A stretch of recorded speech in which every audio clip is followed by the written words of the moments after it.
Now we're live. We are There live. you go. I feel like the Brady Bunch, you know? Welcome, everybody. This is the Sage Circle Alliance Charter Membership Drive, Launch, and Fun Party. We are here with some of our founding members and honorary founding member. That's Tom Schrader there next to his wife, Ann.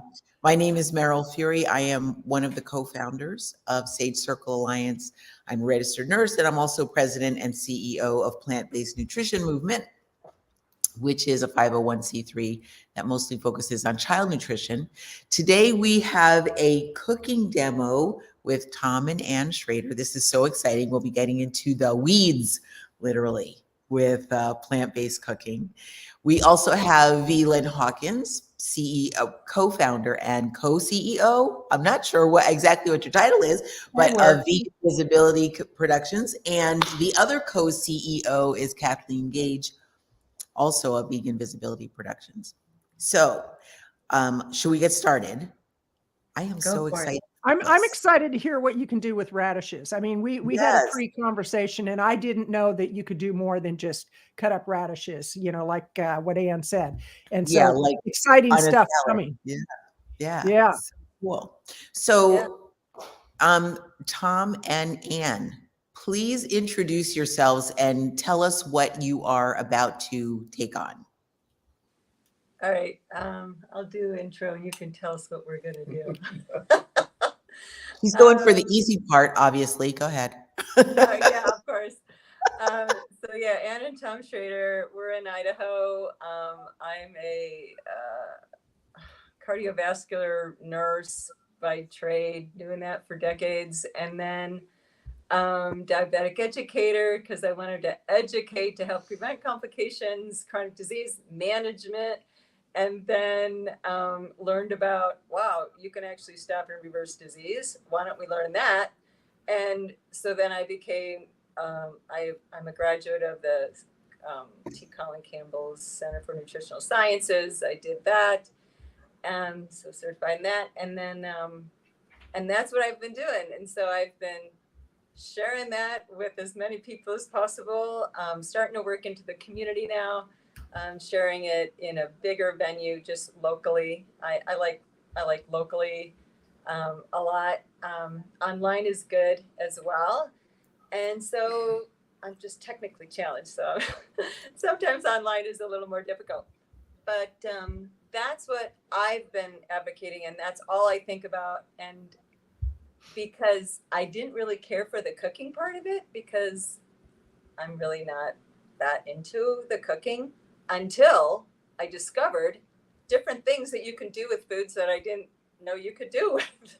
And so now it's like kitchen science to me. And now I go back into like, oh, let's have fun. Let's have fun and create some things. And if it works, great. If it doesn't, hey, it's just a little project. I can tweak it for the next time. So that's my attitude on that.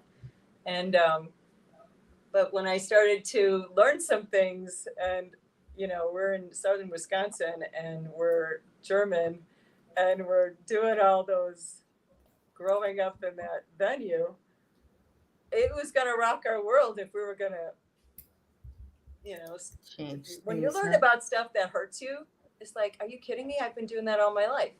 Right. So are you okay with that? And so I asked Tom, and it's like, you know, I'm learning stuff that's going to change our world. What do you want to do about that? You know, are you with me, or what are you going to do? You know, how is that going to affect us? Right. In our house, we call that, you know, we're either living together or we're in a house divided, right? Because if you have one person eating one way and believing one way and practicing one way, and the other one is sort of on the other side of the fence, that can be a little challenging. It takes working through the relationship to do that. Well, then I learned coaching, and coaching is such an important part of the relationship, because you have to accept, you don't judge, you know, you try to prompt a decision to be made by the other person, rather have it be my idea. It needs to be their idea. And, you know, because that brings in, that's more of a win on their part. And then you have this camaraderie. now you're kind of playing tennis, but a little bit back and forth, and getting a vibe going. But it's that initial kind of like it really, those things really need to come from the inside of the other person rather than you delegate and say, this is what we're doing. Right. It doesn't really work that way. So, and how long have you been plant-based? 8 years now. 8 years. Okay. And together. Tom, how long is Tom? Probably about 8 years. Okay. I'm a gradual into it, and that's why when you sit there and go, "Why you do this stuff?" I said, "Well, I guess you would call it marriage." Okay. Well, it's interesting because that's not so gradual if you're both around 8 years. Because I've been 6 years plant-based, and my spouse still is not 100% there. About 80%, 90% if I do all the cooking.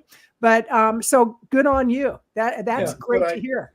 To say I'm 100%, I would never say I'm 100%. I don't think anything you look on says 100% anymore. There's always a little variance in there. Like I was just back in Wisconsin where I grew up, and they want to have a brat. I can have a brat. I'll have one brat, but I won't dwell on it. But I'll just have a brat because I like them. But I know that after reading this stuff and learning from Ann that if you're healthy eating all the time, every once in a while when you fall off the boat, as they say, it's not going to hurt you. It's you're just your body's going to know what's good and what's bad. Right. So I put something else in it once in a while, it's bad. Some of these husbands and stuff that I hear about, they kind of go against the grain and say, well, no, I'm not going to do it that way. I'm going to still eat my meat. I'm still going to do all my other stuff until all of a sudden, like Ann and I talk about it, they have a life-threatening situation, and then all of a sudden the light goes on. It's just amazing. Yeah, the light goes on. Well, I'm going to die, or else I'm going to eat healthy. Well, this and started when we had this whole thing. I always ate relatively healthy.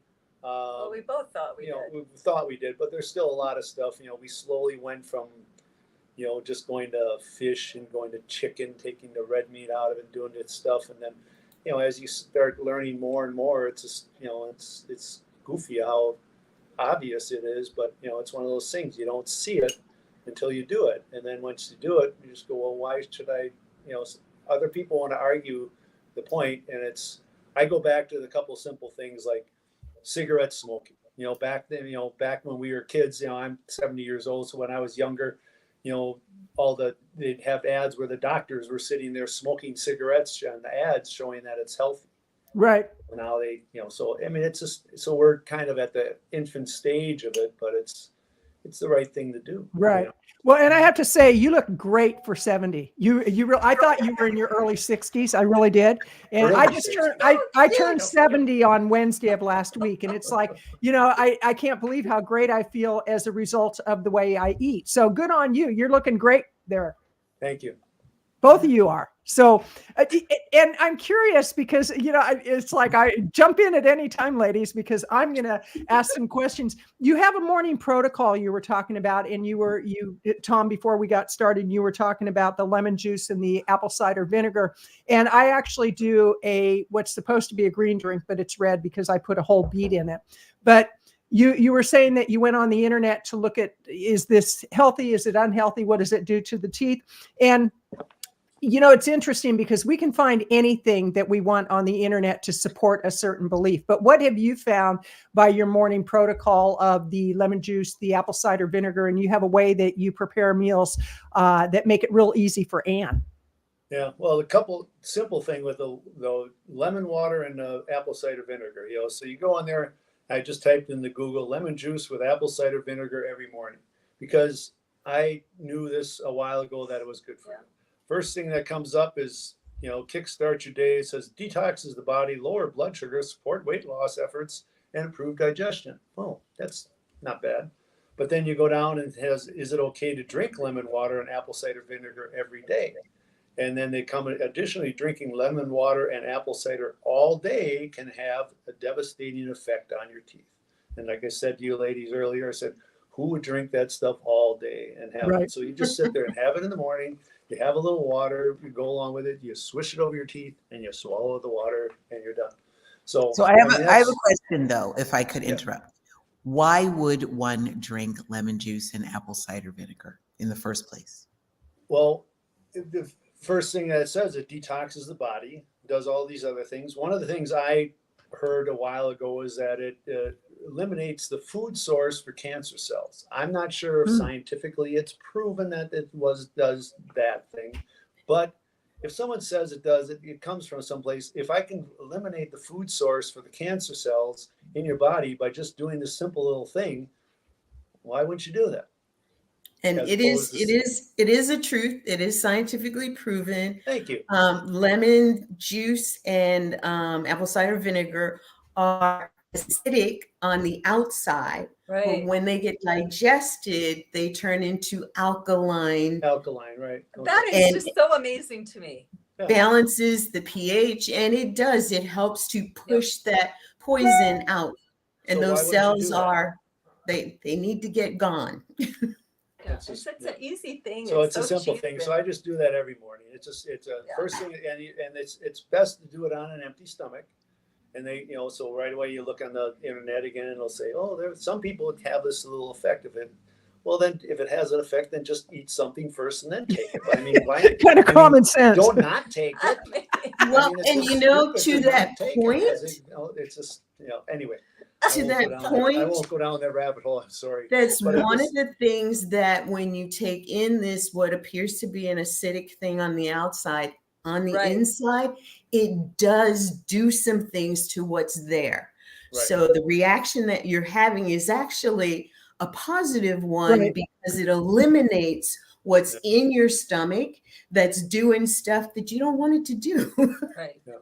And So what I do, I have that every day. But then what we do is a lot of times I'll make an oatmeal, basically, but I put everything in it. I just one day we'll sit there and I'll do the recipe, but I change. I did write it down. She did write it down. So it's I take a blender and I put in all the greens and all the other stuff. I take the tea that I had from the day before, whatever, for liquid, so that's got all good stuff. And it's just, I just sit there and liquefy it all. So, and then I just pour it into the steel cut oats, and then I get other kind of, it's a concoction takes me about 20, 30 minutes to put together, but it's all there. And then we put it on top of frozen blueberries, and I put other stuff on the bottom and all this stuff. And then you sit there, and it's a great big bowl that I sit here in front of the window and I eat I stir it all up. And it's really delicious. Good. It really is. But it's got so much stuff in it that's good. Is it more savory or sweet, or depends on the day, or you can make it any way you want. What I do on mine is I put probably about 10 or 12 dark chocolate chips into it. And Ann doesn't want that, but I would definitely do that. But you could put some honey in it. You put some other stuff in it. I put date. Yeah, I put a date in it. Prunes and cranberry, dried cranberries and cut apple. And then I also put in some kelp powder and stuff. But you don't put in a whole lot of that because that can overpower your flavor of it. But because you want it to taste good. But I put in I like nuts on my oatmeal, so I like the little texture and the crunchiness. So I put some walnuts on the top, and you just eat this stuff, and when you stir it up, so you get all these frozen blueberries and all this other stuff. So I got everything. Chia.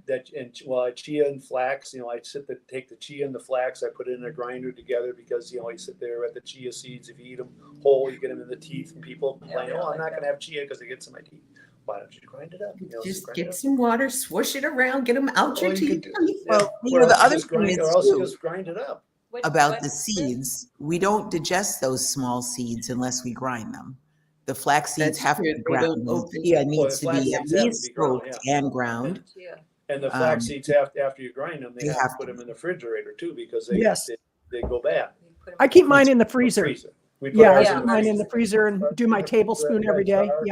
Stuff. I just put it in the oatmeal. Well, I love this. I love this conversation, and I love the fact that most people are nowhere near this kind of conversation. Right. Most people don't have the kind of coaching that actually gives them this perspective about, you can mix up all of this stuff that you think this doesn't get mixed together and do this. And so it really says to me that there's so much value in coaching and what coaching brings to people who are looking for solutions.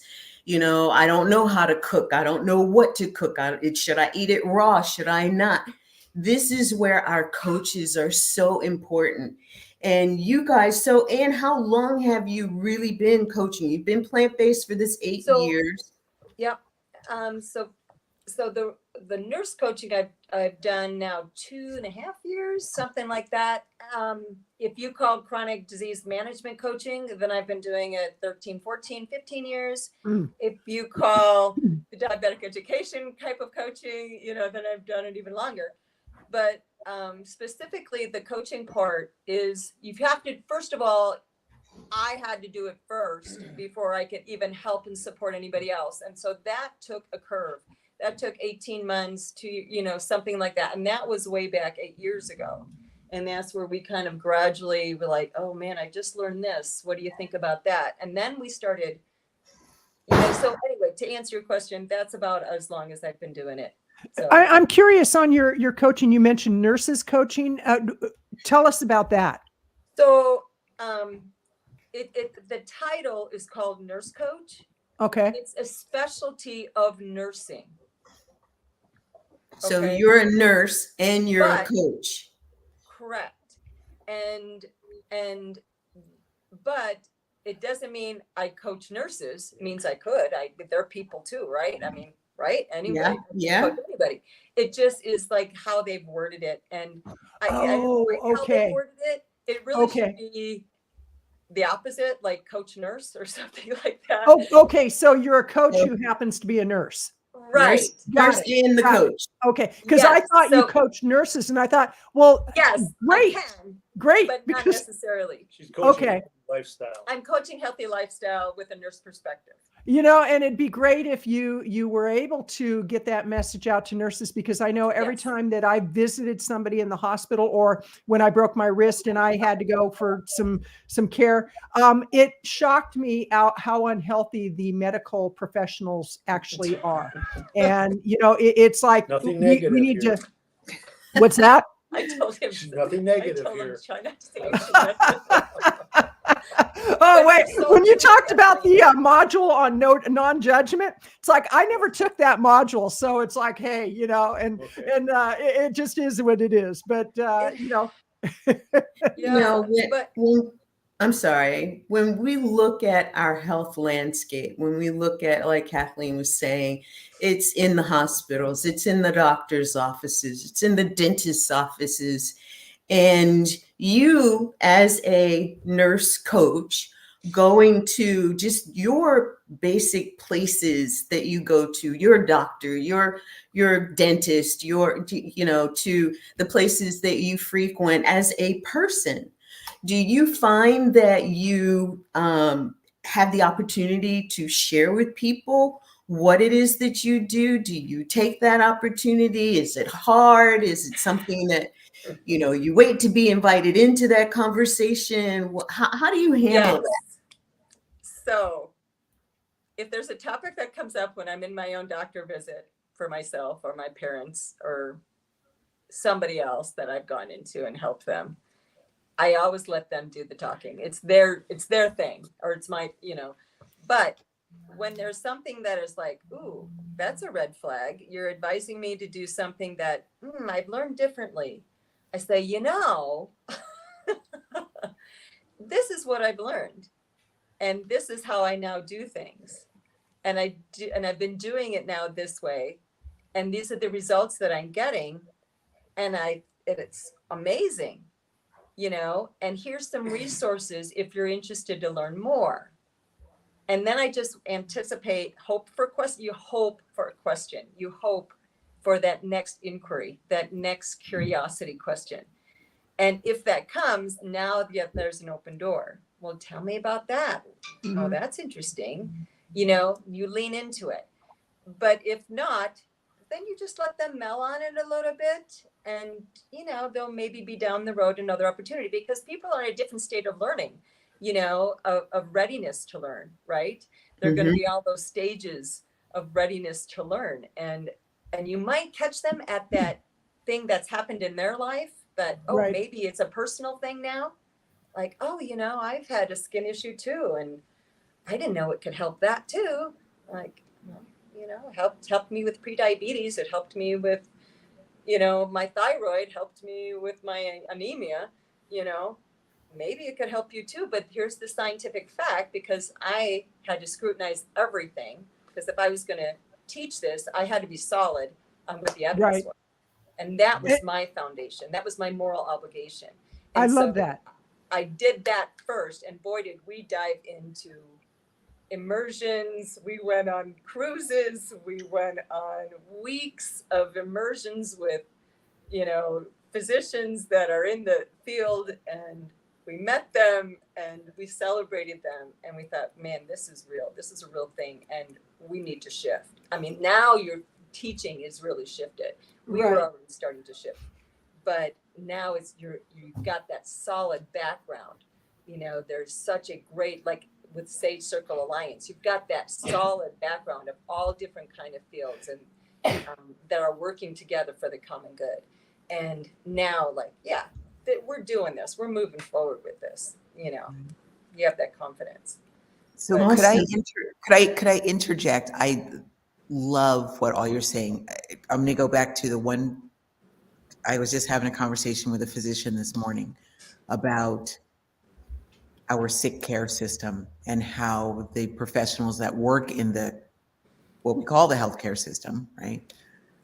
We are not trained any differently than anyone else from the time we're born. Before we're born, we get the exact same life. We get all the same influences, all the same marketing. The pharmaceutical companies talk to us the same way they talk to everybody else. And that's what we learn. And then in school, it's reinforced, right? Between the nurses and the doctors and the physical therapists, and it's all the same reinforcement. Our society as a whole is built around keeping people sort of sick. That's part of how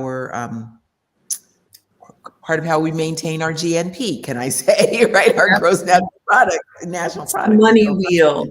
It is. It's part of it. So hold that. Now I'm going to jump to the next subject. We have about 30 minutes theoretically, could run longer. We have not yet started this cooking demo, and I am ready for the cooking demo. I want to see how to use radishes. So is it okay? Can we move to the radish or whatever you're doing? Whatever you're doing. I'm not particular. I want to see this cooking demo. This is going to be root to leaf radishes. Okay. What is it called? Root to leaf radish pasta. Okay. Root to leaf. Root to leaf. Okay. Oh, sorry. She must be from the Midwest talking like that there. All right. You gotta flip the scene. Oh, sorry. What do I gotta do? Oh, how do you do that? Duck on it. Oh. Yeah, in StreamYard, you might have to just turn the camera around to it facing the food. There's a little thing that's supposed to be. Yeah, just do. That should do it. There we go. Okay, perfect. Okay. Perfect. Okay, I have to put my glasses on for this one. Yep, you need both. Oh my goodness. This looks amazing. I don't know. Okay. Yes. We must see the top of Tom's head. Yeah. All right, let's try that. So I prepped. So here's the thing I need to get going, and then I'll tell you what we're gonna do. I'm gonna put in my pasta in just a second because it needs to boil. So the recipe goes like this. Basically, the way I think about it is macaroni and cheese style of cooking. Ooh. All right. So pasta goes in. You know how you do that, and then when the pasta's done, you rinse it out. You put stuff in the hot pan, and then you put the pasta back in the pan. That's kind of how this is, okay? Yes, okay. You can roast radishes too, which all that bitterness goes away and that sweetness of this vegetable comes out. I'm like, why haven't I learned that a long time ago? We're not roasting today, but we are going to do a little boiling and stuff. So Tom's going to monitor the boiling water, and then we're going to use linguine. And it's just us two, so we're only taking a little bit of linguine, and it takes about 13 minutes, I guess, for linguine, so we better get that going. So you might want to, just move up the heat a little bit.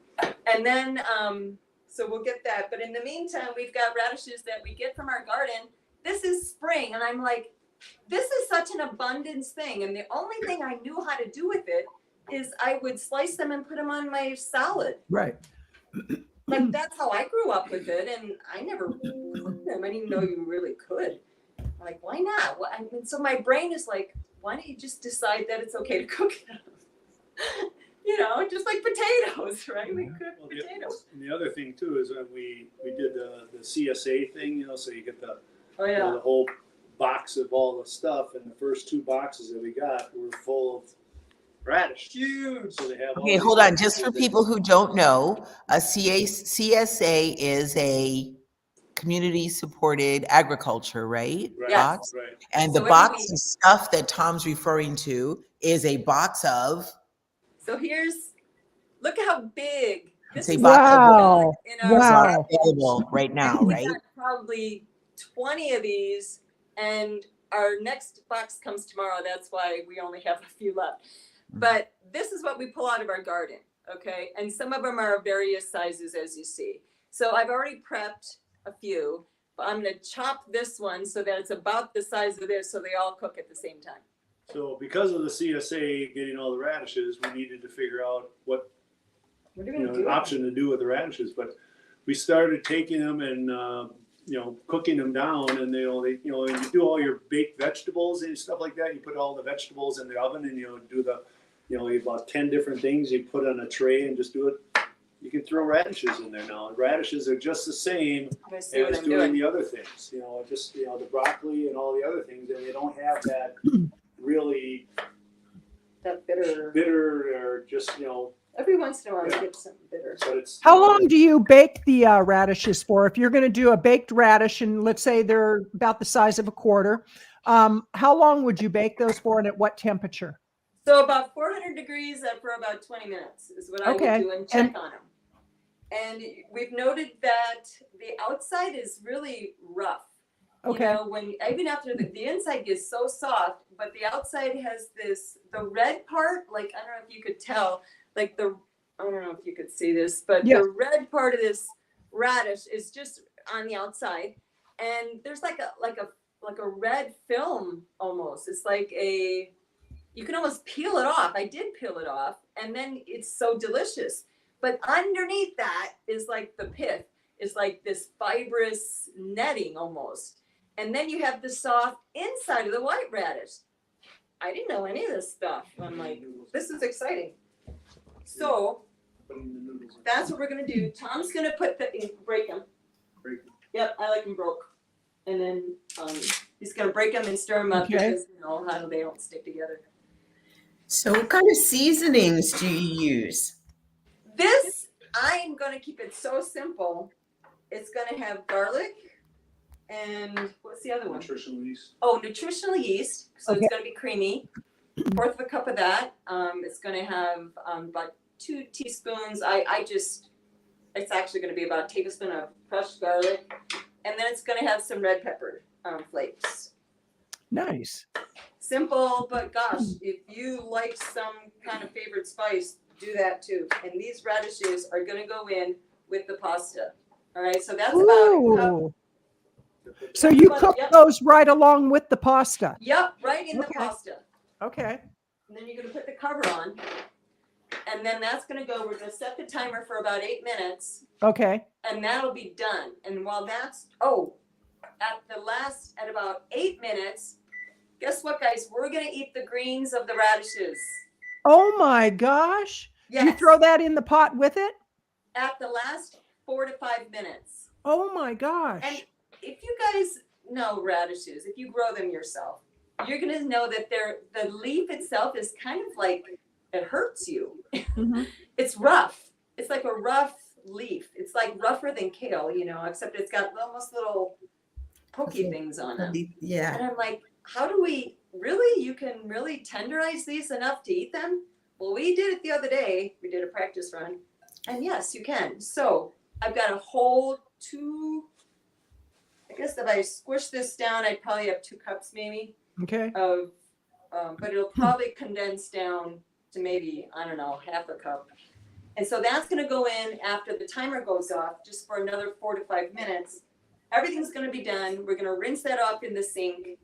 And then while the stuff is being rinsed, we're going to put the other stuff that I told you about in the pot, and then we'll put it all together. So it's like a 2-minute thing.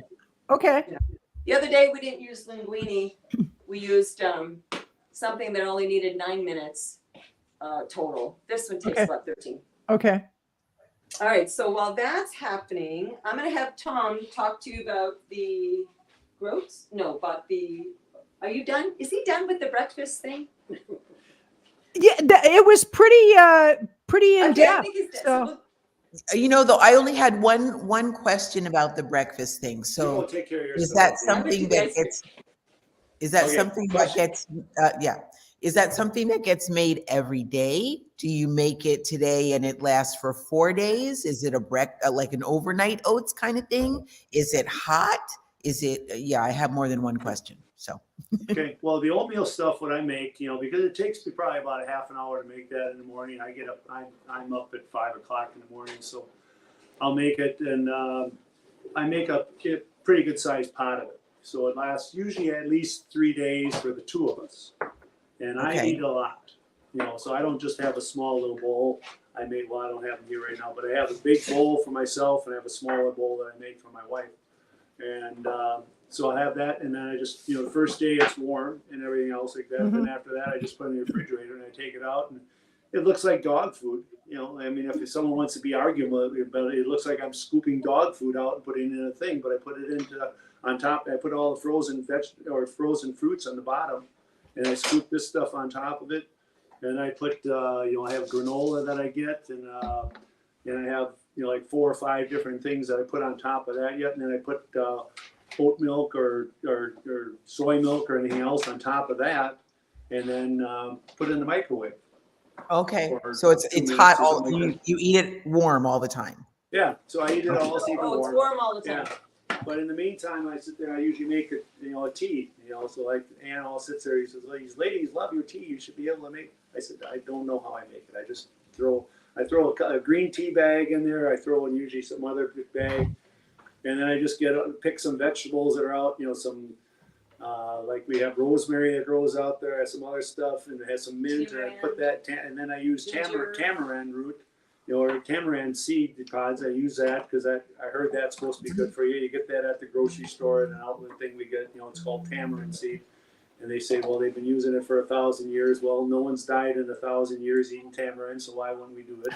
And it's good for you. I take ginger, slice up the ginger, take the stuff off the ginger, put that in there in the tea, and then some hibiscus and some other. So it's all this junk. It's all this things that are all the things. Herbs and spices, yes. So I use that for a couple days. I mean, you just put it in hot water and stuff like that, so you got a great tea. So I sit there in the morning, we'll have tea, and we'll have that stuff. And I go, well, what's wrong with this? Nothing. All right. So it's good. Nice. The thing I think that works, that makes it work for anybody, at least it does for us, you have to make things accessible in the kitchen so you easily can get to it. Right. So we make sure that everything, like, we have such a small kitchen, but everything is like 3 steps away from where we the stuff that we use a lot. So we have, we put our beans in jars, so it's a visual to say, oh yeah, beans are is kind of our meat type of thing, right? Or our starches, our potatoes. They're easily accessible, easily visible. So when we think, oh, that's what we're having. We're not going to take out the hot dog or the meat or whatever, from the freezer. That's what we used to do. But now it's like, what kind of bean are we going to have? And we batch cook for the week. What kind of rice, what kind of whole grain do we have for the week? So we kind of have a system of pattern that we've actually struggled with at first. But now it's like, well, of course, you're going to have a starch. You're going to always have greens. And fruit is always going to be on the menu. That's always our snack and our dessert. So thing is, we're retired, so we have the time to do this. Right. My son and his wife live in South Carolina, and they both work. So what But she does, they do it. They're very healthy eaters. They do it, but what she does is she batch cooks on Sunday nights. Yeah. So Well, she that's a cooks good up idea. big quantities Yeah. of these things, and then just puts it all in the refrigerator. And her kids, we go back there, and all of a sudden I see my grandkids sitting there eating, whatever they had the soy, not the garbanzo beans or whatever. They sit there. yeah. She bakes the garbanzo beans and put all these kids just eat them like they're They love candy. it. Just eating this stuff. I go, wow. Right. What a novel concept. There's so many different ways that people can negate trying to do what they do Right. that would be healthy, as opposed to taking the straight, way of just do it because you're going to feel better. But I can. Oh no, that's too much work. I'm going to do it this way. I'm going to pull a hot dog out of the thing. I'm going to pull a hamburger out of it because it's easy to make. And then you should just have a little caption. And the next thing you say is that I'm fine with dying a lot quicker than my friends are going to die. But I'm sorry. That's what I think. I'm sorry. So we do have stuff we take out of the freezer, but we do it ahead of time. So we batch making burgers. All right. This just says burger loaf, and they're all sliced and ready to put on the grill if we want a sandwich or to grill something. And what's in your burger loaf? I'm sorry, what? What's in the burger loaf? Oh gosh, lots of stuff. That's a whole nother show. Okay, well, we'll have to do another one where you come and do a whole burger loaf thing. Well, so, and how the do you, greens, okay, go ahead. put the greens, let's time out just for a second. The greens are going right into the water with the radishes and the pasta. Okay, so we're gonna time it for another 4 minutes. Yep. And then that will kind of wilt all of that. And then I've got hit the top one. Yep. I would keep it up at that. We still want it to simmer. So, Anne, how do you translate this stuff to your clients, your patients? So I ask them, what do you usually have that is mostly plant-based? You always ask that first and go with they're already doing well, what they already like. And then how can we enhance that or add to that? Keeping the flavors, keeping the spices, keeping the textures as best as we can.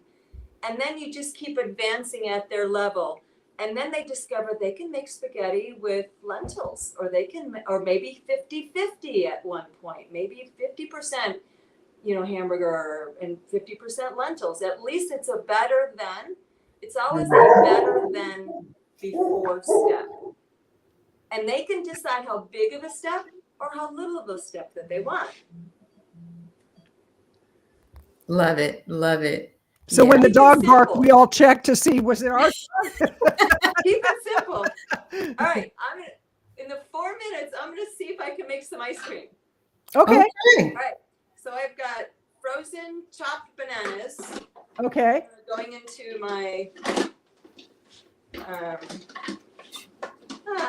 there we go. What is this? Cuisinart. Food processor. And this is frozen organic strawberries.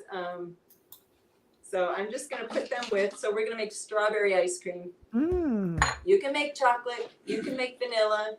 And with it being May, we got pick your own strawberries are coming in about another week or two. So we'll batch. Now it's kind of fun to go out there and pick a whole bunch of strawberries because now you can make a bunch of ice cream. Right. Yep. So we're going to add some vanilla into the strawberry mixture. And then I'm going to wait to do the milk. I'm going to add 1/4 cup of soy milk. And now it's going to be loud. Here we go. Oh, is it plugged in?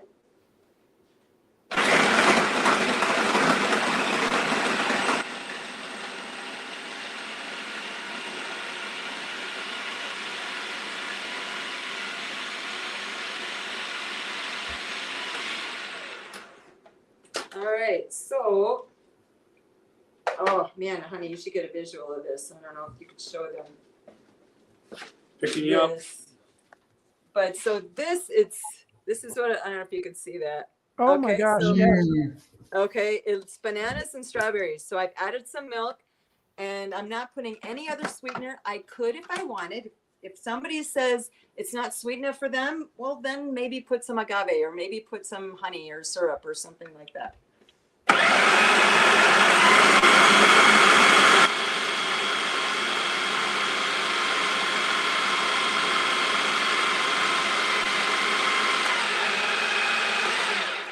All right, so take another visual. So oh my gosh, that looks creamier. amazing. Yeah. And for me, this is going to be perfectly sweet enough, just the fruit itself. But Right. again, for somebody who's just, I mean, I eat ice cream 4 to 5 times a week, you know, in the evening.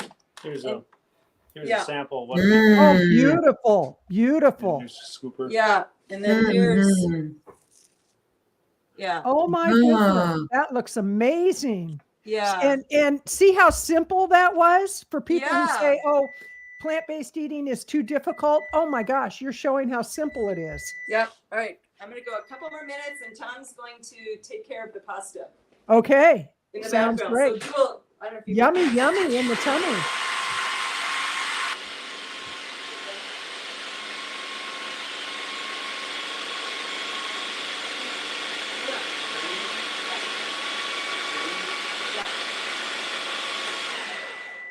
All right. So got a lot of stuff at the moment going on. Well, how great that the two of you cook together. I think that's awesome. Ice cream is done. Yummy, can see yummy. And I'm draining this. And he's draining the Okay, which is- let's watch you drain it. you're okay. You're just gonna save a little bit, about a cup or two worth of the drained Okay, liquid. 'Cause, you know, now that drained liquid has the radishes juice in it. the vitamins and all that. Right. So Wonderful. we're gonna actually add that back in. I feel healthier already just watching you. Oh my gosh. I think this is fun kitchen stuff. I mean, love it. I love the fact that the two of you are doing this. Seriously, I joke around a lot, but I'm very serious. Okay, I think good. this is awesome. What a You way know, to and it connect certainly with beats your spouse. arguing in the kitchen. Oh my goodness. Beats Great that for every if you have children, grandchildren, a spouse, yeah. whatever. Okay, so this is right. Oh my gosh. Oh, So that we're looks gonna take a hot great. pot. We're gonna Okay. take a hot pot, and he's gonna put in the nutritional yeast. I'll do it for you. Okay. Or you want to do it? What am I doing? So nutritional yeast Right, goes hot, in. or do I Yep. Put water in first. Nope. How much nutritional yeast do you A put quarter in? of a cup. Quarter of a cup. Okay. And then he's going to put, there's a spoon there for a good hefty teaspoon. And this is really about 2 tablespoons of garlic. I love Okay. garlic. Okay. Mm. Good. As much as you want, in my opinion. I was going to ask you about that particular type of garlic because I use it all the time and Yeah, I it's- love it. It's the cheater garlic. I don't have to prep anything. I just use Right. a lot more of it. Half a teaspoon equals approximately 1 clove of garlic. There you go. So Okay. we got about 3 or 4 cloves in there. And then he's putting in some crushed red pepper. Crushed. How much crushed red pepper? Oh, I don't know. Let's see what it asks for. Tablespoon. Half A to tablespoon? a half to 1 teaspoon. Okay, sorry. Okay. Yeah, that might be a to taste kind of thing, right? Oh, then you just take a pinch and put it So a in. half a teaspoon. Okay. Okay. Yes, There. about Oh half my a gosh, teaspoon. this is amazing. So now this is all dry in a hot pot right now. And now Okay. he's going to put in the wet ingredients. Put in back How your, much you put in? put the whole thing. Full Oh, you're bowl. going to mix it all together. Okay. Pick some of this stuff. Yeah, put actually about a cup is what it says. So I'll get it. I love the color of that. Mm-hmm. Pretty. yeah, it kind of came red. It's a little rosy color. That's a half a cup. So he's putting in, oh, that looks good. Oh my gosh, that looks amazing. That does look good. Okay, so now just put in the pasta and the radishes. And then we can serve it up. And what do you call this dish? It's called root. What is it called? Leaf. Root to Root to leaf. leaf radish pasta. Oh, We that need the looks recipe. good. And this is Oh my something, God. a recipe you made up yourself or you saw it Nope. somewhere? We found it somewhere. Where did we find it? I don't know where. You know, the thing is, we find things and then we write it down. Uh-huh. my card, my little index card thing. But I could probably research where I found it. You know, this would be a great recipe to put on the Sage Circle Alliance website, so that, because we do have a section where there's recipes, and then giving full credit to where it came from, which is the nurse or the coach who happens to be a nurse. Yep. And so we want to make sure that people know where this recipe came from. And we want to remind people, as you're putting it in the dish, that this is a month where you can get a 10% discount by joining Sage Circle Alliance. And it is a great organization, which we want to talk to you about why you joined. So that was amazing. If I might, if you are a coach like Anne, and with your own particular specialty, and you have your own favorite dishes or things that you've created similar to this, this is a great place for you to come and be with not just like-minded people, but people who are on a mission to reach the masses. You know, we have a greater opportunity as we have a united voice. And that's why we're doing this, to show you some of the people that we have within the community so far. And we're inviting others to join us. And today we're really focusing on the coaches, the health coaches, the coaches who are really wanting to make a bigger impact with the people that they want to reach. It's a crucial role that coaches play in changing the trajectory of the health paradigm. And so join us, be a part of this. Yeah, and coaching is more of a longer process. If you want something for the long run, if you want a lifestyle change for good in so many ways, then coaching really is a good adjunct to how to get there. It helps to unblock some of those limiting beliefs that we have about whatever it is, soy, or, you know, all those things that we were ingrained with as healthy and normal, you know, to do and promoted to do that way. But we're realizing that there was some, you know, some alternative motive behind that education that we got. And now we can say, what now? We can take control, right?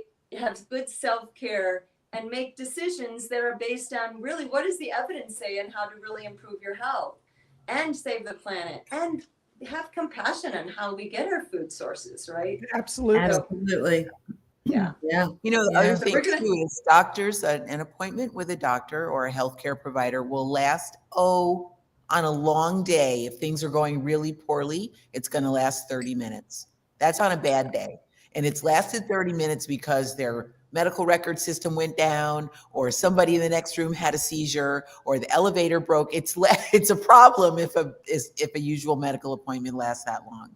With a coach, a doctor could enlist the help of a coach, could recommend you to see a coach, or you could go to a coach and have a way different type of relationship, way different type of experience with more personalized interactions for what you. It's a very safe container. It's a very secure container of addressing systems. So people can feel at ease to know that they can really speak out about how their inner self is really, you know, what else is going on in their life, you know, that is a roadblock to having them move forward, you know. And so we address all, that's why it's a life coaches just really address all the parts of life, right? Not just eat this way or exercise this way. It's all of those, and usually it's mindset and stress factors that are roadblocks, and those take a while to ease into and help to navigate with a tool that works for that person. It's all well, Coach, let me ask you a question. Okay, serious, and this is a serious question. It's like people can never tell if I'm joking or I'm serious. I'm serious. Yeah, I'm ready for the punchline. Go ahead, Kathy. Okay, yeah. When people are dealing with a lot of stress, when they're dealing with the inability to have a good night's sleep, the depression, all of that, how much is that rooted in what they're eating and consuming? A lot. Okay. Short answer, yeah. A lot. Okay. And I'm sure when you were working with patients in the hospital or in the practice that you were in, being a cardiologist nurse, did I get that correctly? Yeah. You saw things that could have been avoided had people changed the way they were eating and just their Absolutely. lifestyle habits. Absolutely. Okay, thank you. 100%. And I would say I only had 2 to 3 minutes to teach that patient as the discharge. Wow. And that was it. Maybe give them a paper, maybe give them a resource. But it was a resource that was governed by what was acceptable resources, the government sponsored resources, right? And so it really wasn't good health promoting, right? Hugely beneficial. It was some beneficial, but it really wasn't going to get them to what they said they wanted. Right. And so with nurse coaches, we go beyond that. We go to let's look at the resources. Really, I love it. So I got to ask a question, because now we did all this cooking, and Tom is back there tasting. I want to be picking out the radishes and eating those. I'm watching him. It's like, come on, Tom, leave some for your wife. Just so you know, I've only had cooked radishes. This is the 3rd time I've had them, and they really are good. Yeah. I'm sorry to say, but they are good. Don't be sorry to say that. That's right. Be proud to say. Well, what I would do with this recipe to change it a little bit is that, as you can see, the liquid that we put in there, we put in, I put in the thing says a cup. We put in a half a cup, and it's still a little bit runny. I would, probably put something that would thicken it, some marrow. I would put a thithickener in it, maybe even hummus. Just to make it sit in there. But this meal is really, really good. I'm eating radish greens, radishes, and some noodles. How goofy would that be? Say I did that a while ago, but it really is good. And then I top that off. I'll be there in 5. Come on over. Come on over. Then I'm following it up while you saw me eating ice cream. That's basically bananas and strawberries, and it tastes delicious. Well, I thought I saw one of you eating the ice cream first. It's like life is short, eat dessert first. And Meryl, you had a question for them? No, just that I want to see them, okay, so here's the thing. When people do a cooking demo, what we're waiting for is you to eat the thing and like groan over how great it is. That's what we But I do have a question for Tom too. Tom, are you a runner? You look like you're a runner. Nope. I hate running. Okay, well there you go. See what I know? Okay, let's see. How does it taste? Describe what you have. Okay. Yes. Wow. Pretty good, isn't it? So you've got this crunch a little bit.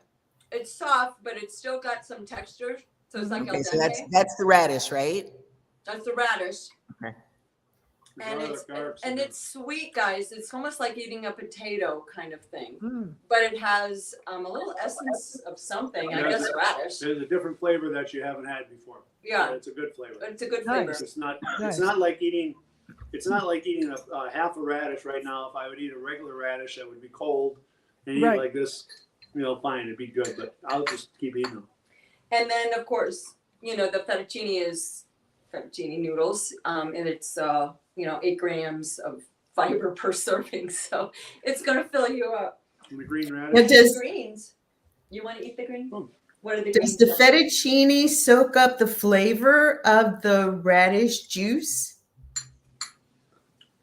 We'll eat one. We'll let you know. Yep. Well, can you address this whole thing about the fiber? You mentioned 8 grams of fiber. How lacking are people in fiber in their diet? So the average American doing the standard healthy thing, probably what we were doing before, we were eating our vegetables and fruits and something like that. We were probably having about 15 grams of fiber per day. Okay. And you want to have at least that much per meal. And if you can get 40 to 50 in a day, that's a win for sure for your gut. Do it slowly. So this is where the coaching comes in. So you don't go all in, because it's really cathartic on your body and it causes a lot of detoxification symptoms. So you go slow and steady is always the better way to go, in my opinion. But some people are like Paul Chatlin. I mean, he's just like all in the next day, cold turkey. He had a crisis he was dealing with, I'm not waiting for a crisis. I hope nobody waits for a crisis. Do things preventatively ahead of time and go slow and steady and gradually work your brain and your taste buds into it. Because it'll take a while for your taste buds to change. It takes about 2 weeks, really not that long.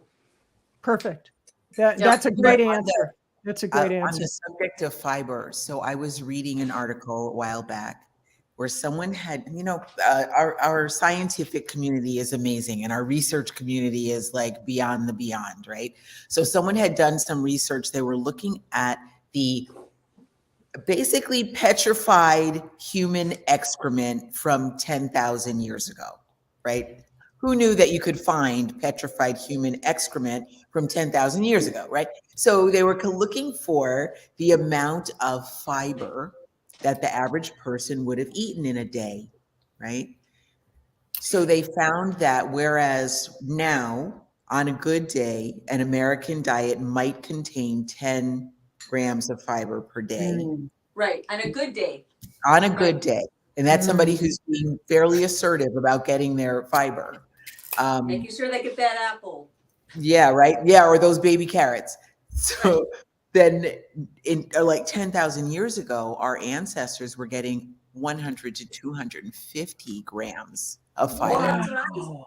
Right. So even if we were super aggressive and we got 50, that's 50 grams of fiber per day, we're still woefully behind what our ancestors used to get. Yes, I would agree with that as well.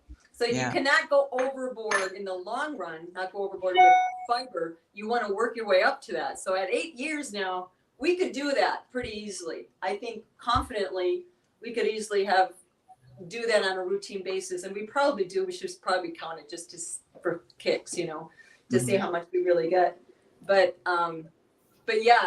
gradually do it because you're lining up your digestive system.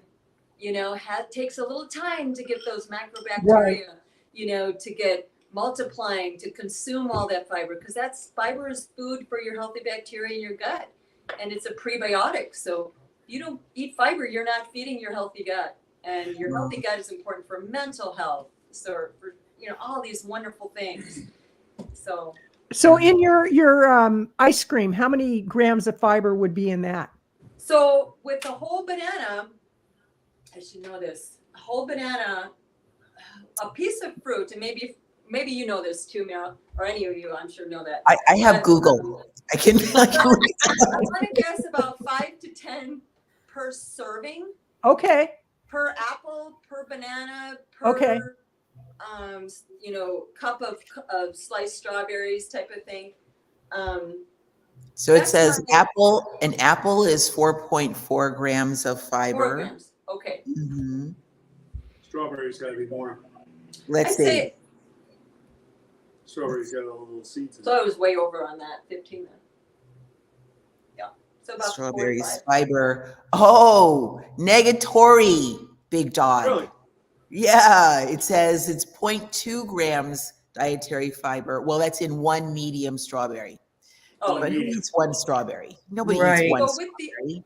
With the ice cream, if you're eating a half a cup of ice cream, then you're probably eating, my guess from what we just learned is maybe 10 grams. Okay. Whereas if you had the other kind dairy ice cream, you would get 0. Yeah. Right.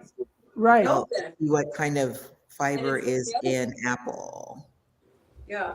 Yeah. And the thing that, in that same the article I was reading where they were looking at fiber of our ancestors, there is now a belief that so the microbiome in the gut, which is what we're feeding when we're feeding fiber, and the microbiome has everything to do with absolutely communication with our brain and communication with all the other organs in our body and generating neurotransmitters and keeping our immune system healthy, right?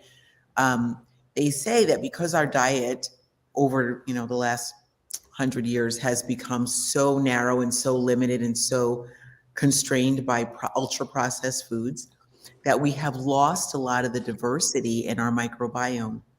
So when you go to start eating high fiber foods and, like Anne is describing, a more diverse diet as well, it can be harder to digest because we don't have the full spectrum of bacteria that we used to have. that was, a couple hundred years ago. So, for example, when I just this week is when we learned about these radishes. I've never eaten radish greens before, so now the microbiome for my radish greens, there's actually, and I'm just kind of trying to glean from Will Bulkowitz. Bulkowitz? Is that his Dr. name? B. We call him Dr. B. Dr. B, thank you. Dr. Fiber B, fuel yes. author and expert. Yes. He says, basically we have a bacteria for each vegetable. So if you're missing if you haven't tasted radish greens, then your radish green bacteria is suffering right now. Yeah, You gotta if it feed exists at all. that radish green, and we are going to feed it right now. It's going to go in, and that bacteria for that radish green is going to say, "Yay! Finally, you finally discovered that you can feed me." And so, the more diverse the bacteria, obviously, the better the health. Right, definitely. Just for giggles, the fiber in a banana, one medium banana, has 3.1 grams of fiber. Okay. I'm glad. So yeah. All right. Well, this has been amazing. And what are your parting thoughts for everybody? Here, we'll go sit down. We're going. He's who wants Okay. to Sit down. He's a squirrel guy. All right. So, I don't know. What are your parting thoughts? I guess the parting thoughts. Why did you join Sage Circle Alliance? Let's talk about that briefly. For camaraderie, Okay. for support, to see how other people are trying to make it work, and using the gifts that each of our personalities have, and how our characteristics of each of us is trying to reach out in a way that is just trying to benefit the community, so that you're not alone, and support each other. Right. My input on it is just, Oh, sorry. there's a lot of guys that, that a lot of women are involved with this more or less, and guys aren't too involved with it. They kind of have a naysay to it, but I spend probably 10% of my time with Ann doing these things. It's not, I do the cooking, I do some other stuff, but I have a life that I go out and do other things. I go golfing, I go play in the yard, I go do all this other stuff. I have a whole business that I work with, with kids with disabilities. I do all that stuff. So, diet and all this stuff isn't consuming to my life. Yeah. But it's important to my life. What my wife knows and what she does, she spends all the time on it. She does all the research on it. I value that as research, and she knows what she's talking about. So I go along with it and I eat it. How stupid would it be not to? But I just do it. I'm sorry I get on that tangent, but I just do it. But it's not that I spend all my life just doing this. I go, Right. I have everything else I do, but it's a it small easy. part of my life that I do, but it takes care of me knowing that I'm going to be living for the rest of my life after that healthy. Absolutely. So that's my input. That's my input for that. Fantastic. Awesome.